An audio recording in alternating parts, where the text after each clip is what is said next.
Hi everybody. I figured it's been a while since we've done some science experiments together, so I thought I would put together a quick and easy science experiment that we could do together. You could do this at home with your mom and dad. Just make sure when we're doing science that we always have an adult with us. So let's get started. Today we're going to do something with sink and float. And when something we say sinks, that means when you put it in water, it'll just go right to the bottom, so it's going to sink.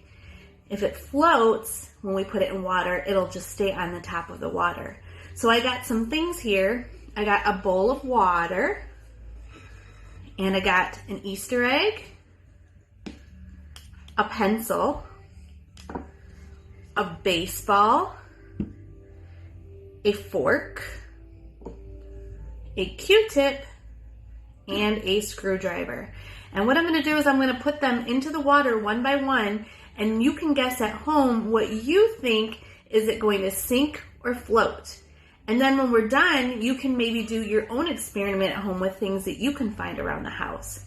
All right, so take a minute and think about what you think might sink and what might float. We're going to start off with the screwdriver. Do you think the screwdriver is going to sink or float?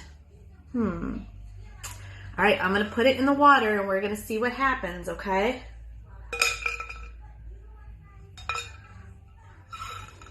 It looks like it sank, friends. So,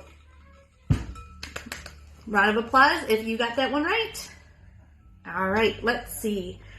What should we do next? How about the Easter egg? Do you think the Easter egg is going to sink or float? Let's try it and see if your guess was right. Look, it's staying on top of the water. It's floating.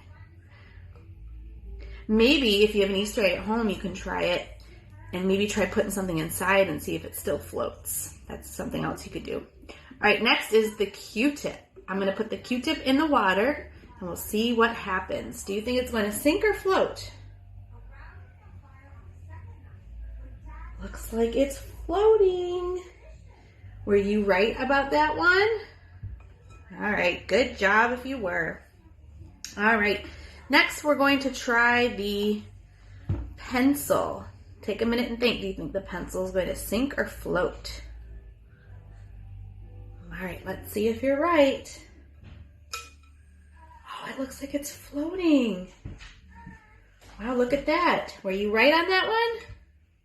Maybe you could try something heavier like a marker or a highlighter or a crayon even and see if it still floats.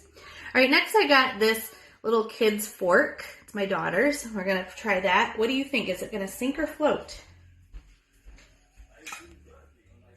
Oh, it floated. I thought it would sink. I thought it would be heavier than that, but it looks like it is floating.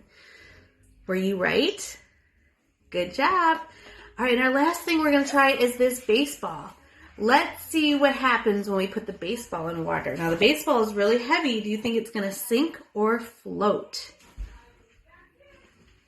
All right, let's put it in and see. Oh, when it first went in, it kind of went down to the bottom because it was heavy. But look, it's kind of popping back up. So I think it might be floating. How many of you guessed that right? That was a tricky one. Good job, friends. All right, so that's our science experiment for the day with sinking and floating. So if you want, maybe at home, try to make your own experiment with sinking and floating. You just need a bowl of water, and then you can find some different things around the house to see what you could put in the water to sink or float. All right, I hope you enjoyed that, and we will come back on in a couple more days to put together another science experiment. Hope you guys are enjoying your time off. I really miss you, and I hope to see you soon. All right, talk to you later. Bye.